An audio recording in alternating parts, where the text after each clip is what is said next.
I love Devil May Cry. It's one of my favorite game franchises of all time. Some of my earliest memories from playing games are getting my ass beat over and over again in Devil May Cry 3. It was so bad to the point where I thought the ending of Mission 2 against a Reaper enemy was the boss. I could not picture it getting any harder than that. So, for reference, I was 5. And it might be nostalgia speaking, but Devil May Cry 3 has always been my favorite.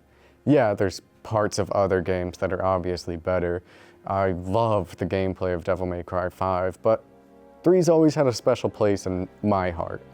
The story in 3 is unlike any other Devil May Cry game. It's a prequel to the rest of the franchise that really develops every character that was established. If you play Devil May Cry 1 alone, isolated from everything else, Virgil's just a boss you have to fight. Yes, he's Dante's brother, but that seems like more of a cliff note and a deus machina for how you get a generic MacGuffin. It wasn't until 3 that we got to see the great character Virgil actually is. 3 also introduced Reuben Langdon, who, love him or hate him, crazy as he is probably the definitive Dante. I mean, certainly he is still the definitive Dante. But it also introduced my second favorite character in the franchise, Lady. Lady is one of the only major characters. Hell, she is the only major playable character that's human. She doesn't have the crazy regeneration or crazy strength or devil trigger that every other playable character has throughout the franchise. And that's awesome. She's a human, through and through. Granted, a very capable human, but that's it. You see all throughout 3 where all it takes to really knock her out for a while is getting her head hit, falling, getting tripped. While she's capable, she's not invincible. You bastard! It's time for your spanking, my dear. She's quite literally a very human character, and she's flawed. And I don't want to get on like a soapbox or anything, but I want to point out that this is a PS2 game from the year 2005 with a female lead character who's extremely fleshed out. Sometimes I get sick of the notion that video games before The Last of Us didn't have good characters, especially female characters. It feels disrespectful to very well-written, unique characters like Lady who have existed since, hell, I was 5. And all of this is why I'm so upset with the Devil May Cry anime. I want to start by saying I was very optimistic about the anime. I mean, the people made the Castlevania anime, and I thought that was pretty decent. I don't know shit about Castlevania besides Alucard and Simon, but, you know, the action was cool. And while the anime seemed to be going through development hell, a couple years later we started to hear information about it come out. And I genuinely believe, with every piece of marketing, I got less and less optimistic about it. From Reuben Langdon not being the voice actor of Dante, but Johnny Bosch, the voice actor of Nero, which is strange. From everything I was hearing, it was going to be an adaptation of Devil May Cry 3, which eventually got shifted to the manga prequel of Devil May Cry 3, which, okay, it's still basically Devil May Cry 3. Who am I to complain about that? And the manga's not huge, and there's a lot that's been retconned about it, like the whole Golovin Virgil thing. So, to me, it felt obvious that they were going to make changes and probably adapt at least like half of Devil May Cry 3, maybe save the second half for a second season, and then you're set up for Devil May Cry 1. It's easy peasy, and just mow down the rest of the games. That's what they're gonna do, right? That's what they're gonna do, right? I'm sure you guys have seen or heard or even watched the damn thing and seen it's really not like the games at all. You have a guy named Dante in a funny red coat and white hair. You have a person who's sometimes called Lady, but usually just called Mary. And there's a shop called Devil May Cry. And that's about it. Virgil's in it, which is cool, but he's Nello Angelo for like 90% of his screen time, which is really weird because, you know, he doesn't become Nello Angelo until after Devil May Cry 3, so I guess they just thought Nello Angelo looked cool. I don't know, man. But that's not what I'm here to talk about. I mean, entirely. I want to talk about Lady. Lady is my second favorite character, right below Dante. Which, I mean, Dante's Dante. I mean, obviously I like the guy. So it's still a major compliment. She's the only character you can ever play throughout the franchise that is straight up just a human. No devil trigger, no crazy sword combos, guns, and motivation, but not like Virgil's motivation, like a different type of motivation. Maybe like determination is better. Devil May Cry 3 is equally about Lady as it is Dante. I would say Dante and Mary almost share an equal amount of plot and development throughout the game. Their arcs parallel with each other all throughout it, learning from each other. It's nothing complicated, but it's done really well. Lady, who's 15 to 18 years old throughout Devil May Cry 3, it's not exact, sees her father sacrifice her mother in some satanic ritual to gain the power of Sparta, Dante's demonic, basically devil Jesus dad. This is her driving force to get into the story and start to hunt down her dad. Conveniently, Arkham, her dad, is teamed up with Virgil, Dante's brother, to raise a giant tower from out under the ground and claim Sparta's power. Dante's running into this tower to chase after his brother, and Lady's running into the tower to chase after her dad. Dante's trying to stop his brother from whatever demon plan he's doing, and Lady's trying to get revenge for her mother. Easy peasy, we're set up for a relatively straightforward and fun story. Throughout the story, we quickly realize that Lady is a little bit racist towards demons, assuming that all demons are evil, which is very bigoted, but I guess fitting for 2005. So when she meets Dante, she naturally assumes that he's just like every other demon, and tries to kill him. All throughout these little battles they have, Dante seems to almost never be trying. I mean, it's pretty obvious he could kill Lady easily if he wanted, but that's not within his nature. And he knows that Lady seems to be a decent person, and almost just plays with her, exchanging banter, killing demons together, and having some surprisingly emotional conversations. One of my favorite parts that summarizes Lady so well is there's a cutscene where Lady falls off the top of the tower, falling and falling and falling, and Dante catches her. She's dangling off the edge, with the only thing keeping her from the pavement is Dante. And in her raw hatred of all demons, she decides to shoot him in the head. Like, it's perfect. She's seeking revenge against all demons to such an extreme degree that she is willing to kill herself to prove a point. Not even accomplish her goal of killing her dad, but just to prove a point, really. But before we can really go into Lady's arc in 3, it's important to address her dad, Arkham.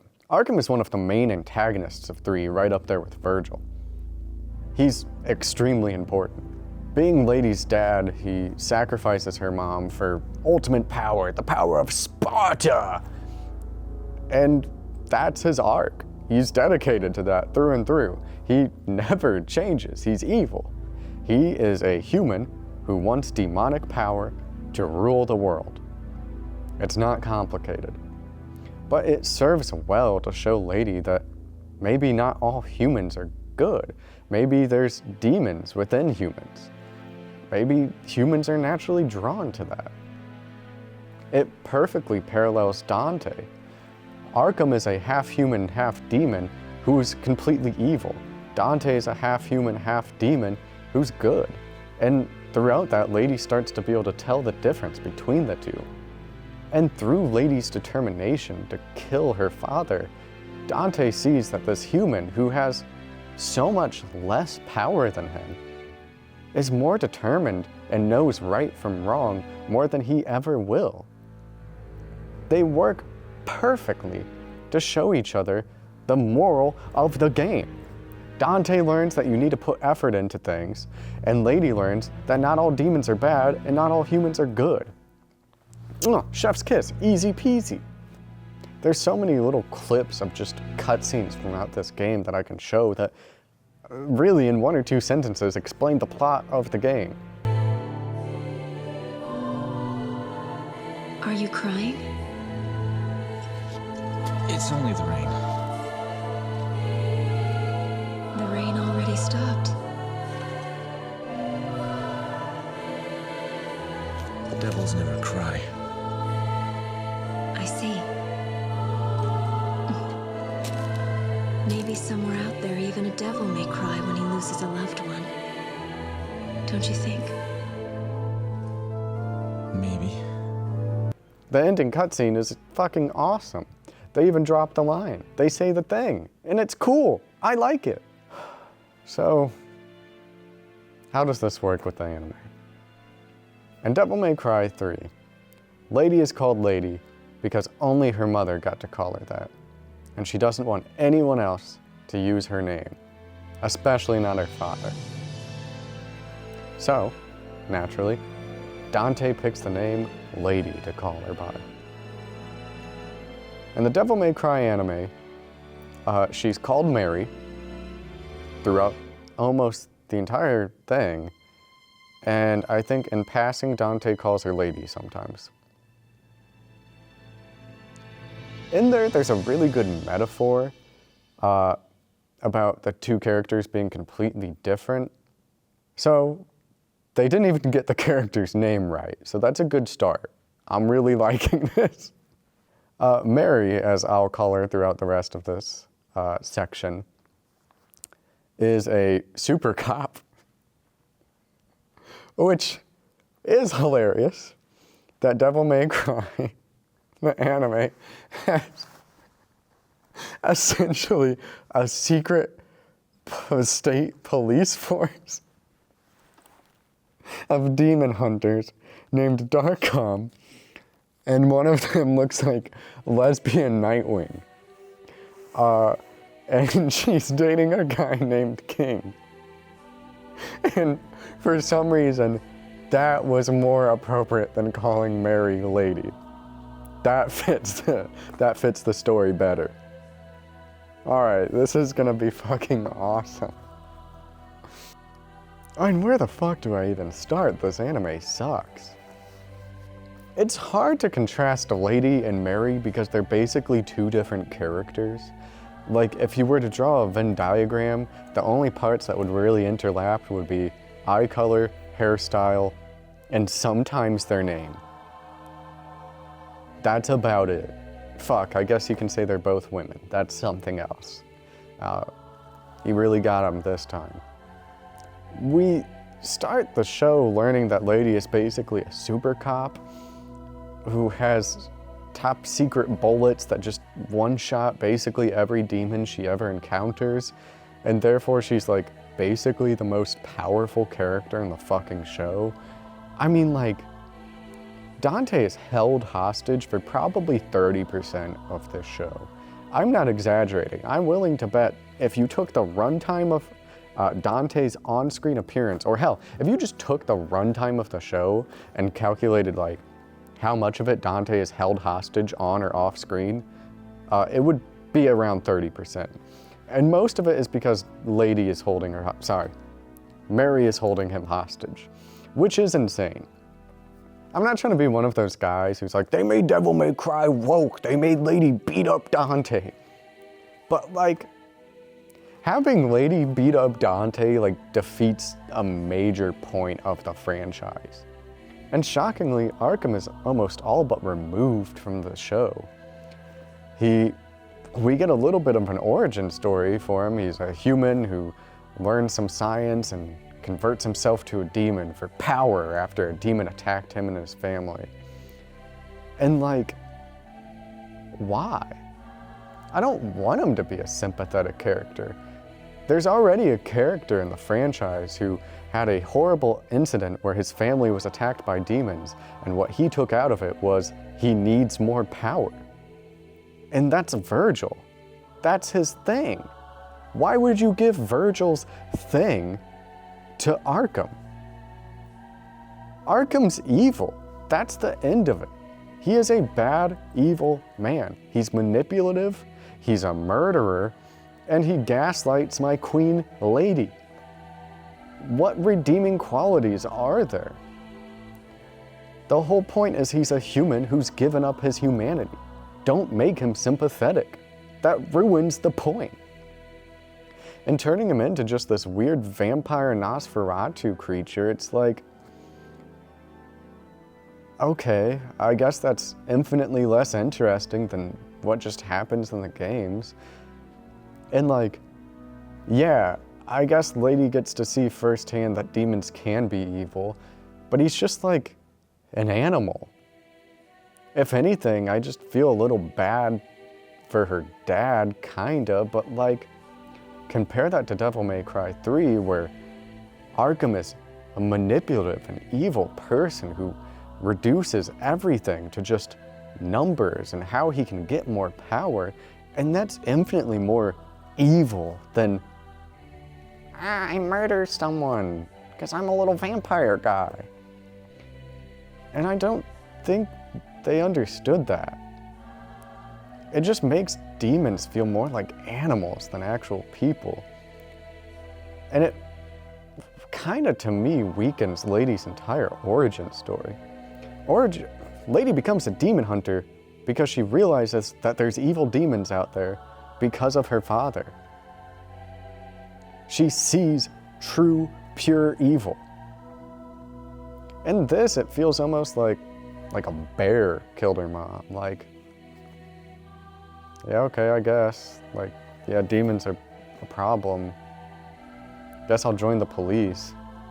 And joining Darkcom, it feels so much lamer. Lady's an independent mercenary. She's a bounty hunter. Her agency's in her own hands. And in the anime, all she ever really does is take orders. She almost never questions anything. It's lame. She's lame. I don't like her at all. And isn't that something you want? I'm supposed to like this character. But she's fucking miserable. It's just so sad to see such a well-written character reduced to nothing. I struggle to even describe her. What personality does she have? A by-the-book cop? Exciting. She doesn't really break orders. She's a generic hard ass. She doesn't even really learn a lesson. Hello, this is Editor Simon here. I don't like that I've had to do this in 2 videos in a row, but one day I'll be competent. I don't know how. I forgot to mention Lady's, insane potty mouth they gave her. It's like the #1 most distracting change from the anime, and I somehow did not discuss it in this entire shoot. And I think it's just genuinely because it was being memed on so hard, and it's like the #1 thing everyone was talking about that I just didn't see the reason to discuss it. But it's still important. Basically, Lady cusses every other word she says, which is insanely weird because Devil May Cry doesn't really have any cursing besides one F-bomb that's dropped at the end of 5, at least that I can think of off the top of my head. And it really ruins a lot of the dialogue.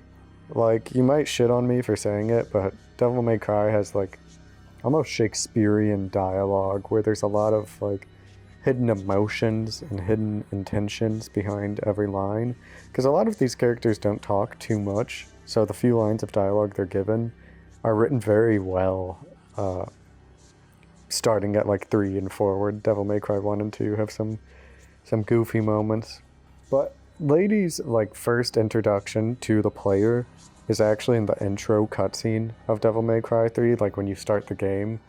And it's explaining the story of Sparta, the legacy of Dante and Virgil's dad, and how important he is. And it's this great, grandiose monologue that sets the stage for the entire game and the stakes and the importance. And it has this cool, sick tone with this good music, all of this rain effect. I think I've already shown the footage. And she's given basically the same monologue to deliver in the anime, but it is so insanely crass and ruins the entire tone of this story. And it's just a perfect one-to-one analogy of like, this is how the games handled this exact thing. Here's how the anime handles the exact thing. And you can see one is clearly better than the other, and that these are two different characters.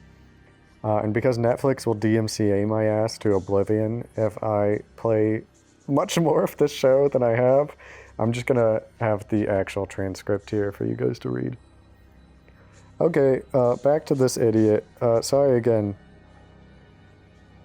And strangely enough, she barely shares any screen time with Dante. Dante is supposed to teach her her moral of the story. You know, that not all demons are bad, that there's humanity, that fuck, a devil may cry. That's the thing, that's what it's called. And that doesn't happen. But they tried to do it. Things are gonna get off the rails. I know, I'm pretending there were rails. In episode 4, Lady, in a almost shot-for-shot recreation of the movie Dread, is being chased down an apartment complex by a demon who happens to resemble Cavalier, but also I don't think is ever given a name, and the subtitles just refer to him as like Big Demon, so like, ooh, so cool. And she stops at what she assumes to be a human apartment. She's knocking on the door, begging, please, please, let me in. And these hooded people let her in. She hides in a strangely placed locker in the back corner. Cavalier busts through the door, almost like a Gestapo type figure, and smashes one table that you could clearly see under, so I don't know why he did that.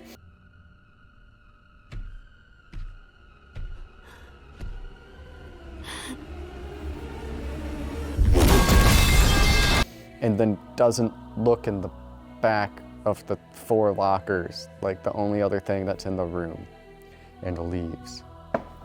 But as she's hiding in the locker, something terrifying happens. The people who let her in start speaking demon. Oh no, she's surrounded by demons! A giant 9-foot-tall night person, and 2 people that just look like humans and a baby. Okay, yeah. So after the demon leaves, and then she walks out with her gun drawn, going, demons, demons! And they take off their hoods, and you see they have like 1-inch nub little like horns, like, you know, like the people who get like the plastic surgery to look like little goblin freaks. Yeah, they have those. And that's a demon, I guess. Just basically a human with horns, little baby horns. Yeah, it's pretty lame. And this is when the show shits itself, I think, because they start to establish that like hell is like Mirakar or something stupid like that, and it's actually a horrible place. Like, yeah, it's hell. I kind of assumed it wouldn't be nice. I'm not setting up a vacation home there. And that these poor refugees had to flee from all of the demons that are there. But they're like evil demons, and they're like good demons. I don't understand like the biology of how that works, because like the demon we just saw is like a 20-foot long snake lady and a nightman, and these are like humans. So that also makes me wonder, because like the show takes like 40 minutes to establish there's like science and, you know, traveling through dimensions, but then they go, nah, that's just a demon. So like, fucking whatever, I don't care anymore. And Lady at this point decides, all right, yeah, you three demons, conveniently with the baby, you guys are good. I'm not gonna kill you and your baby. But sucks about hell. Every other demon I hate. And that's basically what she learns from this. And spoilers, if you want to watch this shitty show, at the end of the season, when Dante's like, I need to go to hell and save my brother, who I just found out is alive. Yeah, that's another thing they changed. I don't like it. And she goes, yeah, I'll totally help you. And then basically tases him, and guess what? Kidnaps him, and he's held hostage again. It's the fucking third time he's held hostage. Ah! Sorry. I'll be composed. So weird things are happening in this show. Lady and Dante are almost never together. Arkham barely exists. And there's demon refugees. And I'm like, okay, this is weird, you know, they're using demons as a metaphor for refugees. That's weird. I don't know how I feel about that. And then the last episode happens. The metaphor that is pushed onto this show is so egregious that it upset almost every political party and actively ruins the show. The end of the season is Dante, Lady fighting the White Rabbit, who is turned into like Titan Joker shit. They're doing this on the Brooklyn Bridge, I assume, and things start to happen. You see this giant American flag flying, very obviously, basically foreground. Lady, of course, saves the day and shoots him once and kills him. The technology the White Rabbit had developed to travel through different dimensions, aka hell, is then used by the Vice President to drop bombs and nukes onto hell to colonize it while Green Day's American Idiot plays in the background.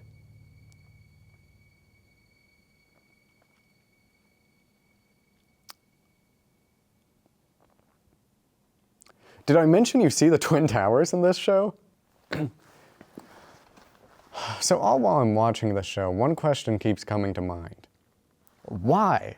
Like, why is Arkham not important? Why do Lady and Dante never spend any time together? That's their whole thing. They're like BFFs.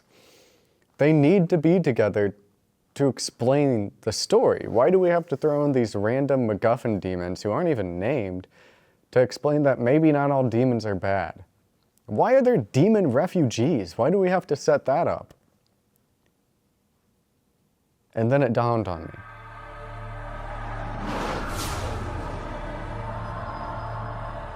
Yeah, I didn't expect that either. I didn't want it. I didn't want to talk about that. I mean, this is a Devil May Cry anime. Why are we talking about 9/11 here, guys? Did we just compare the Middle East to hell? Are Middle Easterners demons? Did we think about this for 3 seconds? So yeah, this is not just me. This is like all but confirmed. Fuck, I think it is confirmed that, yeah, this is about post 9/11 America. And why? Like, yeah, Devil May Cry 1 in America came out like a couple weeks after 9/11. A couple weeks in Japan before 9/11, but like, other than that, there's really no fucking connection to 9/11. I mean, yeah, the games are maybe set in America, but like, 90% of the time they're not. Devil May Cry 1, the game that came out in 2001, is on Malay Island, a generic random island thrown off somewhere, and it's basically like Gothic German Hungarian architecture. It doesn't take place anywhere near America. There's no real comparison there. Devil May Cry 2, all I'll say is it doesn't take place in America. That's all that matters about that game. Devil May Cry 3, yeah, it takes place maybe in America. I don't know. It's basically a back alleyway in a giant demon tower. Sure, yeah, that one's in America. And Devil May Cry 4, I think, is like Italy or Spain. I don't fucking know. They shoot the Pope in that game. And then 5, I think, is maybe in London? Like, this is not the fucking game to talk about 9/11. So why? Adi, the creator of the anime, said that when he moved to America in 2001, 9/11 happened, and around the same time, he was playing Devil May Cry. That's the connection the game has to 9/11. It feels disingenuous and almost rude to change an entire franchise solely to just what you remember of it. Like, yeah, Devil May Cry did exist in the 2000s. That's when most of the games came out. But like, so? It's not about the 2000s. It's not really about America. It's about different shit. I would argue more important shit. Devil May Cry has always been about a lot of things. You know, you have family, you have Dante, Virgil, and Nero, and how destructive family can inherently be and how hard it can be to reverse that. It's about Dante learning that he has to take responsibility for things his family did, even if it's not fair.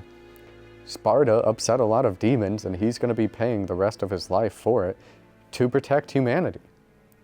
It's about Virgil realizing that bad things happen to you, and sometimes you just can't be powerful enough to stop it. It's about Lady learning that sometimes you do have to rely on other people, that sometimes you need other people. And I don't know, I know the themes are a bit generic, but I'll take that any day over, hey, maybe 9/11 was bad.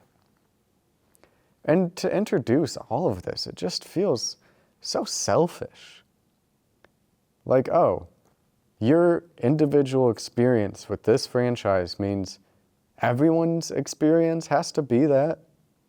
I don't want to think about 9/11 when I play Devil May Cry. I think that's fucking weird.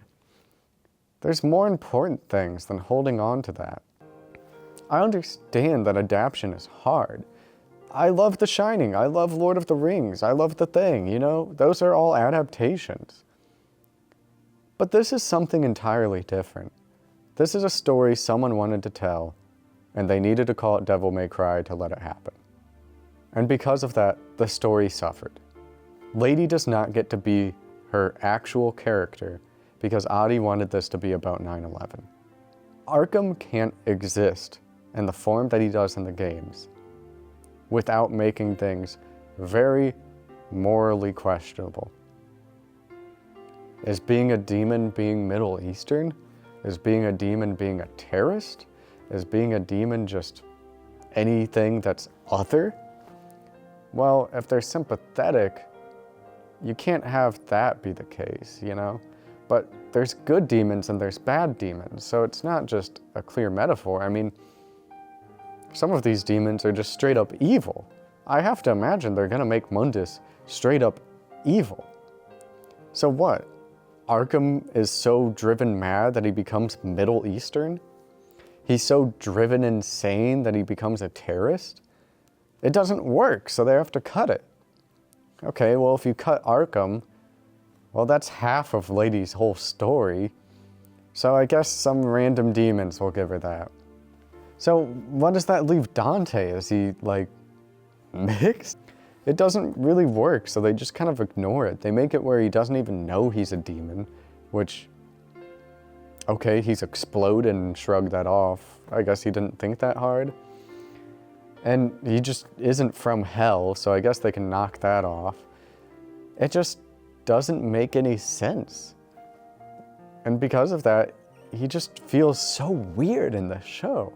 In all effects of power, yeah, he's a demon, but For the metaphor they're trying to tell, he's not a demon. And because of that, he doesn't work to tell Lady's arc. Lady isn't going to learn that all demons aren't bad because of this goofy guy, because he doesn't represent anything they're trying to establish about demons. I swear I mostly just wanted to talk about Lady, but somehow, here we are.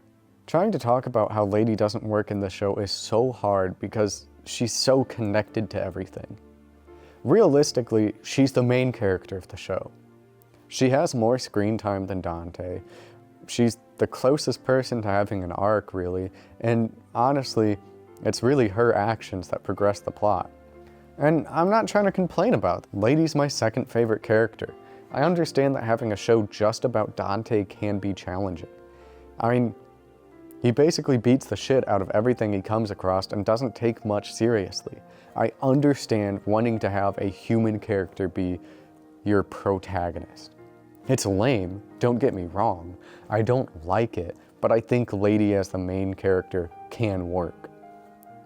But this isn't Lady. This is Mary. She's a different character because none of the shit that makes Lady work is in this show. And therefore, Lady cannot exist in this show. They had to change everything about her. And at that point, why make the show?